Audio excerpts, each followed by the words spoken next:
తాకట్లో ఉన్న మీ బంగారాన్ని విడిపించి ఆ రోజు ఆన్లైన్ రేటుకి కొంటాం. Sharma gold company. నమస్కారం, వెల్కమ్ టు సుమన్ టీవీ. నేను గీతాంజలి. ప్రస్తుతం మనతో పాటు శివరుద్ర సాధువు గురువు గారు ఉన్నారు. వారితో మాట్లాడతాం. గురుగారు నమస్కారం అండి. నమస్కారం అమ్మా. తిరుపతిలో జరిగినటువంటి ఒక ఘటన మళ్ళీ ఒక్కసారి కొంత భయభ్రాంతులకు గురి చేసింది, అలాగే కొంత ఆలోచింపజేసేలా చేసింది. శివయ్య కళ్ళు తెరిచాడు అని ఒక ప్లేస్ అండి, చాలా చిన్నది, రోడ్ సైడే ఉంటుంది. డిఆర్ మహల్ రోడ్ అని చెప్పి ఒక జంక్షన్ లాగా, అక్కడ చిన్న ఆలయంలో వ్యక్తి శివలింగాన్ని ప్రతిష్ఠించారు. గత 3 ఏళ్ళుగా అక్కడ పూజలు జరుగుతున్నాయి. ప్రతి సోమవారం అలాగే శుక్రవారం అభిషేకాలు అవి చేస్తూ ఉంటారు. అంత భక్తులు రావడం చూసాం. అయితే సడన్గా ఒకరోజు రాత్రి 7:30 గంటల ఆ సమయంలో శివయ్య కళ్ళు తెరిచాడు అని అంటూ కొన్ని వీడియోస్ బాగా చూసాము. తర్వాత తండోపతండాలుగా ఆ ఘటన చూసేందుకు చాలామంది భక్తులు అక్కడికి రావడము, అక్కడ ట్రాఫిక్ జామ్ అవ్వడము అంతా చూస్తున్నాము. కానీ శివయ్య ఇలా కళ్ళు తెరవడం అనేది దేనికి సంకేతం? ఇది ప్రళయ సంకేతమా, లేకుంటే యుగాంతమా, లేకుంటే నేను ఉన్నానంటూ ఆయన ధైర్యం చెప్పడానికి ఆ విధంగా ఆయన ఒక నిరూపణ ఇచ్చారా? ఎలా చూడాలంటారు? మనము శాసనాల్లో మాట్లాడితేమో ఇప్పుడు శివుడి గుడి అనేది నిన్న మొన్న మనం అనుకున్న ఒక చిన్న ప్రాంతంలో ఒక వివరణ. తండ్రి కళ్ళు శాస్త్రం మొత్తంలో చూసుకుంటే 3 సార్లు తెరిచాడు. 3 సార్లు తెరిచిన దాంట్లో అమ్మ మనం ఒక చిన్న విషయం మాట్లాడుకుంటే, సంధ్యా సమయంలో తల్లి పార్వతీమాత ఒకరోజు తండ్రి చాలా గాఢమైన యోగలో ఉన్నప్పుడు, అంటే తండ్రి ఏం చేస్తాడంటమ్మా, ప్రతి కడపలో ఏం జరుగుతుందో చూడడానికి తండ్రి ఇలా కూర్చుంటాడు. ఏ చిత్రపటం మీదైనా తండ్రి ఇలా కూర్చోవడానికి గల కారణం ఏంటంటే అమ్మ, ఆయన ఓంకార ఉచ్చారణ మనం ఎలా అయితే ఓం అని అంటూ ఉంటామో, తండ్రి ఏం చేస్తాడనంటే అమ్మ, ప్రతి కడపని వింటూ ఉంటాడంట. ఏం అర్థనాదాలు వినబడుతున్నాయి అనేది సాధువులలో, నిజంగా నాగ సాధువులలో చెప్పే మొదటివాడు. శివుడు ఎందుకు కూర్చుంటాడు అలాగా, ఎందుకు నిలబడినట్టు ఉండడు, ఎందుకు ఎక్కడ ఏదన్నా పూజ పురస్కారాలు బలంగా ఇట్లా నిండుగా అందుకున్నట్టు ఉండడు, కేవలం కూర్చునే ఆ పొజిషన్, ఆ పోర్చర్ ఎందుకు అలా ఉంటుంది అన్నప్పుడు అంటమ్మా, ఆయన ఇలా ఉండి ప్రతి కడపని వింటాడంట. అంటే ఏమంటున్నారు వాళ్ళు అని ఇలా చూడడం, అంటే ఆయన విభిన్నంగా చూస్తాడు. అంటే రానున్న విపత్తుల, లేకపోతే ఏదన్నా భూకంపాల అనే విషయాలు చూడడానికి కూర్చుంటున్నాడు అని అంటారు.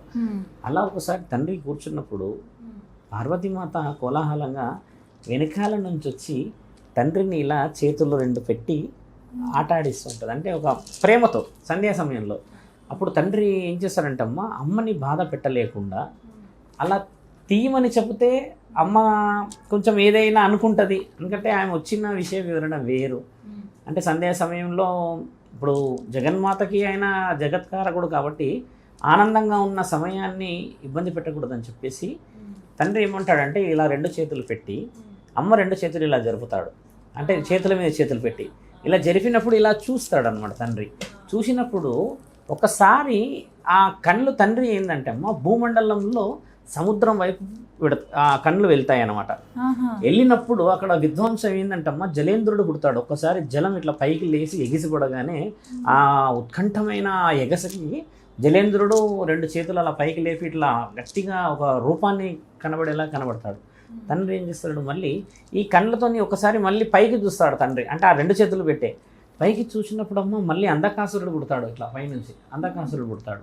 పుట్టిన తర్వాత అమ్మకి విషయం అర్థమైపోతుంది, ఏదో జరుగుతుంది ప్రమాదం, ముఖంటి కళ్ళు మూయడం చేత అని చెప్పినప్పుడు తండ్రి ఇలా కళ్ళు తీసి అమ్మని దగ్గరికి తీసి, వలదు పార్వతి, నేను కన్నులు మూసి ఉన్నాను అని అంటే దానికి ఒక అర్థంతో ఉన్నాము, కానీ సంధ్యా సమయాన నీ విలువని నేను ఈ విధంగా చూపించడం ద్వారా అన్నప్పుడు తండ్రికి 2 పుడతారు. అప్పుడు జలేంద్రుడు పుడతాడు, తర్వాత అంధకాసురుడు పుడతాడు. వీళ్ళిద్దరి యొక్క వివరణని తండ్రి కలియుగం అంతం జలేంద్రుడు ద్వారానే చేశాడు. అంటే మీకు అర్థమైండవచ్చు, కలియుగం మునిగేది నీళ్ళ ద్వారా. ఒక వివరణ గంగామాతని అందుకని తలపైన బందీ చేస్తాడు, దానికి వివరణ మరోసారి చెప్తాము. అంధకాసురుణ్ణి కూడా తండ్రి ఎలా చంపుతాడంటే అమ్మ, ఆయన గారి యొక్క విశేష వివరణలు ఏంటంటే, కన్నులు కనబడకపోవడం చేత విధ్వంసం సృష్టిస్తుంటాడు ఆయన. ఎందుకంటే అమ్మ కళ్ళు మూసుకొని ఉండడం చేత, తండ్రి పైకి చూడడం చేత, అలా ఉండడం చేత అమ్మ గమనించిన ఆ విపత్తు కారణాలు తండ్రి వివరణ ఇచ్చిన తర్వాత అమ్మ శాస్త్రంలో ఇది పురాణాల్లో రాసి ఉంచింది. ఇలా తండ్రి తెరిచింది ఎవరిని ఇబ్బంది పెట్టడానికి కాదు, మనం గమనించాల్సిన విషయం. తండ్రి ఇబ్బంది పెట్టడానికి తెరిచిన రుజువులు ఏమున్నాయంటమ్మ మన దగ్గర. ఒకప్పుడు తండ్రి అడవిలో పశుపతి రూపాన ఎత్తి ఒక గాఢమైన ఆలోచనతో ఒక ఊరు గ్రామాన్ని కాపాడడానికి అని తండ్రి ఏం చేస్తాడంటే పశుపతి అంటే తండ్రి ఉండడం కూడా అలానే ఉంటాడు. పులి చర్మం వేసుకొని, ఏనుగు చర్మం వేసుకొని, విభూది అంతా రాసుకొని, ఈ కేశాలన్నీ ఇలా జడలుగా ఉండి ఒక దగ్గర ఇలా కూర్చున్నప్పుడు ఆ పుట్టలన్నీ ఇలా పైకి వచ్చేసేసి ఇలా తండ్రి కేవలం కళ్ళు మాత్రమే కనబడే విధంగా ఉంటాడు. ఉన్నప్పుడు ఇంద్రుడు ఆ ప్రాంతం నుంచి వెళ్తూ దారికి అడ్డంగా ఉన్నారు ఎవరో అని చెప్పేసి చాలా గట్టిగా మందలిస్తుంటే ఆయన లేవకపోవడం చేత ఇంద్రుడు అహంకారంతో ఒకసారి కిందికి దిగుతాడు. దిగేసి తండ్రిని గట్టిగా చేతి ద్వారా ఇబ్బంది పెట్టాలి అని చేసిన సమయానికి అలా కళ్ళు తెరుస్తాడు. అక్కడ ఇంద్రుడిని తండ్రి భస్మం చేస్తాడు. ఆ వివరణ మన దగ్గర ఉంది. ఇంద్రుడిని భస్మం చేసిన వివరణ వేరేలాగా రాసి ఉంటుంది మన దగ్గర. తండ్రి ఒక్కసారి ఇలా చూసినప్పుడు పశుపతి మీరా తండ్రి మమ్మల్ని మన్నించండి అంటే దారికి అడ్డుగా ఉన్నారన్న అహంకారం నాదంటే, ఇంద్రుడికి ఉన్న విషయం ఏంటంటే వర్షం. ఆయన చేయాల్సిందే వర్షాన్ని కురిపించడం. ఆయన మేఘాల్లో ఉండి ఆయన చేసే ఇంద్రభవనాలు ఇవన్నీ వేరు కదా. అలా ఇంద్రుణ్ణి కనువిప్పు తిరగడానికి తెరిచాడు ఒక విషయం. మరి ఇంకొక విషయం ఏంటంటే, ప్రమాదానికి మనం మాట్లాడుకుందంటే మన్మధుడిని భస్మం చేసిన తరుణం మనం మాట్లాడతాం. మన్మధుడిని భస్మం ఎందుకు చేశాడనేది తెలుసుకోవాల్సిన అవసరం. ఎందుకంటే తండ్రి యోగా ఏదైతే తపస్సులో ఉంటాడో, తీవ్ర తపస్సులో, ఈ ఇద్దరు సంధ్యా సమయంలో ఈ ఇద్దరు కలిసి రతిదేవితో పాటు ఆయన గారు రావడం చేత ఒక వివరణ చూసుకొని ఎవరో ఈయన వింతగా విచిత్రంగా ఉన్నాడు అని చెప్పి ఆ మన్మథ బాణాన్ని వదిలినప్పుడు తండ్రికి ఇక్కడ గుండె దగ్గర తగిలినప్పుడు తండ్రి ఆ యొక్క తీవ్రతని ఒకసారి కన్ను తెరవగానే ఆయన మంటకి అలా ఆహుతైపోయి అక్కడ బూడిదవుతాడు. మన్మధుడు బూడిదైపోవడం చేత పక్కనే ఉన్న ఆవిడ ప్రాయశ్చిత్తం పడి ఇలా కాదు అలా కాదు ఇలా అని అన్నప్పుడు తండ్రి చెప్పిన మాట ఇప్పుడు చాలామందికి తెలియాలి. కామం ఒక హద్దు వరకే ఉంటుంది. హద్దు పొద్దు లేని మీరు, ఎదుటన కూర్చున్న వ్యక్తి ఎవరో కూడా తెలుసుకోలేని ఆ బుద్ధిహీనం మీకు రావడం చేత నేను పెట్టిన ఈ యొక్క వివరణ అగ్నికి ఆహుతి అవ్వడం తప్పితే దాన్ని వెనక్కి తీసుకోవడం రాదు. ఒకసారి మన్మధుడి భార్యకి ఈయనగారే వరం ఇచ్చి ఉంటాడు, దీర్ఘసుమంగళీ భవ అని. మీరు ఇచ్చిన వరం మరి ఏమైపోయింది? మీరే కదా భార్యాభర్తలు ఇలా ఉండాలని అర్ధనారీశ్వరి తత్వాన్ని చూపించారన్న కొన్ని వర్డ్స్ చెప్పినప్పుడు తండ్రి కొంచెం ఆలోచన చేసి తీసుకున్న విషయాన్ని అయితే నేను వెనక్కి తీసుకోలేను కాబట్టి ఆయన మీ ఇద్దరి మధ్యలో రగిలిన ఆ కామం మానవ శరీరంలో దాగి ఉంటుంది. ఎక్కడైతే కామానికి సంబంధించిన ఆలోచన మొదలవుతుందో అక్కడ నుంచి మన్మధుడి యొక్క వివరణ మొదలవుతుంది. అక్కడ మీరు జీవించే ఉంటారు అన్న చెప్పిన మాట. హోలీ పండుగ రోజు మనము కామదహనం చేస్తాం. అంటే సంవత్సరానికి ఒక్కసారన్నా చేయాలి. తండ్రి ఆ రోజు కళ్ళు తెరిచిన రోజు హోలీ దహనం చేసిన ఆ పౌర్ణమి రోజు, అంటే ఆ హోలీ పండుగ రోజు వచ్చినప్పుడు నేను చెప్పాను గతంలో. ఇలా కళ్ళు తెరిచిన విషయంలో అమ్మ ఇంకొక వివరణ కూడా ఉంది. తండ్రి ఒకసారి ఆవేశముగా భూమండలం మొత్తం మునిగిపోయే విధంగా కూడా మనకి ప్రణాళికలు ఉన్నాయి. దానికి విష్ణు మహానీయుడు వారాహమూర్తి అని చెప్పేసి భూమండలాన్ని మొత్తం లేపాడు. అంటే తండ్రి అగ్నిని తీయగలడు, నీటిని తీయగలడు కంటి నుంచి. అయితే అమ్మ ఇప్పుడు తండ్రి అంత వివరంగా తెరిచిన దాంట్లో అర్థం దాగి ఉన్నది. పక్కన దానికి సంబంధించిన పురాణాలు రాసి ఉన్నాయి మన దగ్గర. ఇప్పుడు మన్మధుడి గురించి ఎవరు చెప్పినా కూడా ఈ నాగసర్ప దోషాలకు సంబంధించిందో ఈ సర్పాలకు సంబంధించిన పురాణాలలో రాసి వివరించబడి ఉంది. తర్వాత శివపురాణంలో తండ్రి ఎన్నిసార్లు కళ్ళు తెరిచాడు అనేది వివరణ రాసి ఉంది. ఇలా రాసి ఉన్న ప్రతిసారి రుజువు ఏమైందంటే సృష్టికి ఒక సమస్య ఏర్పడింది, కానీ సృష్టి కూడా ఒకటేసారి మునిగింది. అది తండ్రి ఆవేశంగా త్రిపురాసురుని వధించే సమయంలో ఒకసారిగా కళ్ళు చాలా బలంగా తెరవడం చేత ఆ నీటి దాటి తట్టుకోలేక శివుడు కూడా మునిగిపోయాడు. దేవాది దేవతలందరూ మహాముక్కంటి కూడా మునిగిపోయాడన్న ఆలోచన చేసినప్పుడు తండ్రి వారాహ రూపాన్ని ఎత్తేసేసి ఇంత పెద్దగా అలా పనులు పెట్టుకొని తండ్రి కిందికి వెళ్ళి భూమండలాన్ని లేపుకొస్తాడు పైకి. ఆ చిత్రపటాలు మనకు కొన్ని సందర్భాల్లో చూస్తాం, కొందరు ఇంట్లల్లో ఉంటుంది. అలా సృష్టికి సంబంధించిన విషయాలే. ఇప్పుడు మీరు అడిగిన ప్రశ్న ఒక శివలింగం నుంచి కళ్ళు, ఆయన గారు కళ్ళు తెరవడానికి కూడా అమ్మ ఒక ఆలోచన చేయాలి. మనం చాలామంది నేను చెప్పాను గతంలో, భక్త కన్నప్ప విషయంలో కూడా తండ్రి చాలా చాలా చాలా నెమ్మదైన నిర్ణయం ఇచ్చాడు. మీరు గమనించాలి. కన్నప్ప అడవి ప్రాంతం మనిషి లేకపోతే ఎక్కడి నుంచి వచ్చాడన్న విషయంలో తండ్రి మనస్సు మాత్రమే చూసినప్పుడు అక్కడ ఒక బ్రాహ్మణుడి పాత్ర కూడా ఉంటుంది. అందులో ఒక బ్రాహ్మణుడు ఏం చేస్తారంటే అన్ని వివరంగా తండ్రికి ఏమో చేసేయాల్సిన మర్యాదలు చేసి వెళ్తూ ఉంటే ఈయన గారు ఎప్పుడో వచ్చేసి మాంసాహారాలు పెట్టి అది చేయడాలు ఇలాంటివి చేస్తున్నప్పుడు ఒకరోజు గమనిస్తాడు ఆయన్నే.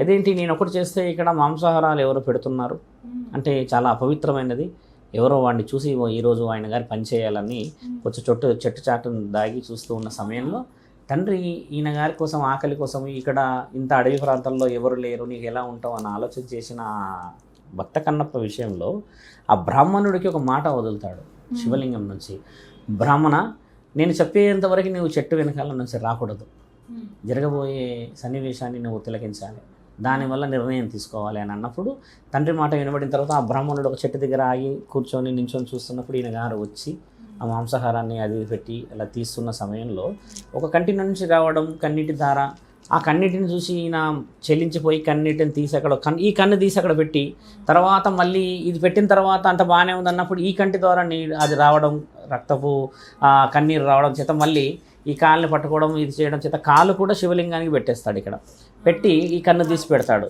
పెట్టిన సన్నివేశంలో వెనకాలే ఉన్న ఒక బ్రాహ్మణుడు గమనిస్తూ ఉంటాడు, అసలు ఎంతటి కల్లాకపటం లేని ప్రేమ, ఎలా పెట్టాడు, అసలు ఈయన కళ్ళు తీయడం ఏమిటి, ఒక విగ్రహానికి కళ్ళు పెట్టడం ఏమిటి, ఒక విగ్రహాన్ని నేను ఆరాధిస్తున్నాను పూజిస్తున్నాను నిర్ణయాలు వేరు, కానీ అసలు మనస్సాక్షి అంత బలంగా ఉందా, ఆయన పెట్టింది తండ్రి స్వీకరిస్తున్నాడా అన్న ఆ తరుణాన్ని ఆయన దగ్గరుండి చూసినప్పుడు తండ్రి కళ్ళు రెండు తెరుస్తాడు. అప్పుడు తెరిచిన క్షణం ఎంతటి బలంగా ఉంటుందంటే అక్కడ తిప్పడుకి మళ్ళీ కళ్ళు వస్తాయి.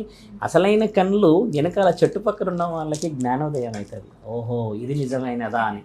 ఆ నిజమైన క్షేత్రం ఈరోజు శ్రీకాళహస్తి. ఈరోజు మనం అందరం కూడా పోతున్నాం. అంత వివరంగా రాసున్న క్షేత్రంలో మన చరిత్ర ఒక బలమైన ప్రూఫ్స్ చెప్తుంది.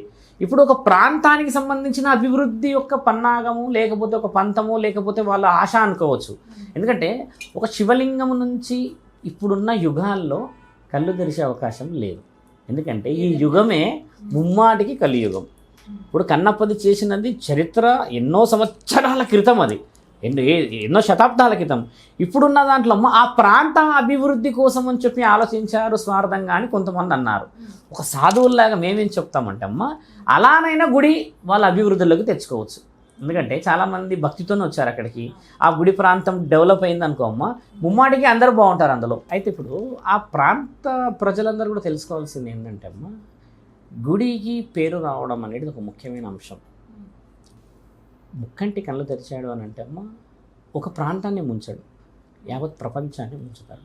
గతంలో మీరు మాట్లాడిన భూమండలమే మునిగిపోయింది అని అంటే భూమండలం మొత్తం ముంచేస్తాడు. ఇప్పుడు మీరన్న ప్రశ్నని ఏ విధంగా స్వీకరించవచ్చు అని అంటే అక్కడ ఒక 85% వాళ్ళు అభివృద్ధి కోరుకుంటున్నారు. మీరన్నట్టుగా ఒక 20% లేకపోతే 15% వాళ్ళ పంతం ఉండవచ్చు, స్వార్థం ఉండొచ్చు, కమర్షియల్గా ఆలోచించారు అని చెప్పవచ్చు. ఎలా ఆలోచించినా సాధు లక్షణంగా మాట్లాడితే ఒక గుడి డెవలప్ కావాలి. ఆ గుడి డెవలప్ అయితే ఈయనైతే ఎన్నేళ్ళు బతుకుతాడు, ఆయన 1000 ఏళ్ళైతే బతుకుతాడు కదా. కాబట్టి భావితరాలకి అదొక చరిత్రాత్మకమైన నిర్ణయం లాగా పోవాలనేది ఆ రోజు మేము చెప్పింది కూడా అదే. స్వార్థంగా చాలామంది నెగిటివ్గా కామెంట్లు ఇచ్చారు, పోయి పూజారిని పట్టుకోండి అని అన్నారు, అడగండి అన్నారు. కొంతమంది ఛానల్లో వాళ్ళు వెళ్ళారు, ఇలా ఎంతో చేశారు. ఏం చేసినా గుడి అభివృద్ధి కాబట్టి దానికి సహకరించక తప్పదు. ఎందుకంటే వాళ్ళు గుడి గురించి అడుగుతున్నారు. వ్యక్తిగతమైన డెవలప్మెంట్ లేదని అడిగారు చేశారు అంటే మనం ఇష్టం ఉంటే పోతాము, లేదంటే హెచ్చరించవచ్చు. ఎందుకంటే అది నీ ఇష్టం. కానీ గుడి అందరి ఇష్టం కదమ్మా. ఒక గుడి పెట్టుకుంటే ఆ ఏరియా మొత్తం డెవలప్ అవుతుంది. కాబట్టి ధర్మశాసనాల ప్రకారంగా మాట్లాడితే ప్రతిక్రియ ఏముంటుందంటే పరమాత్ముడి ఆజ్ఞతోనే. శివలింగం నుంచి కళ్ళు తెరచడం అనేది శాశ్వతత్వంగా జరిగిన నిర్ణయాలు అయిపోయినాయి. ఇప్పుడు జరిగే ఒకే ఒక మిరాకిల్ ఏంటంటే నీ మనస్సాక్షి మారనంత వరకు ఇలాంటి మిరాకిల్స్ చూడక తప్పదు. కాబట్టి ధర్మాన్ని కాపాడాలి, ఆ గుడి నిజంగా సుభిక్షంగా వెళ్ళాలి, వాళ్ళందరూ డెవలప్ చేసుకోవాలి. మేము వెళ్ళే అవకాశం చూసాం కానీ నేను వెళ్ళలేదు. 29వ తారీఖు ఒక సభకి నేను ముఖ్య అతిథిగా వెళ్ళాల్సిన అవసరం, వెళ్ళలేము. చాలామంది సాధువులు వెళ్ళారు. గుడి అభివృద్ధిలో సహకరిస్తాం. నెగిటివ్గా తీసుకుంటే అది నెగిటివ్గా కనబడుతుంది. కాబట్టి మనం ధర్మం వైపే తీసుకోవాలమ్మా. మంచి ఆలోచించడమే ముఖ్యమైనది. ధన్యవాదాలు గురుగారు. నమస్కారం. నమః శివాయ.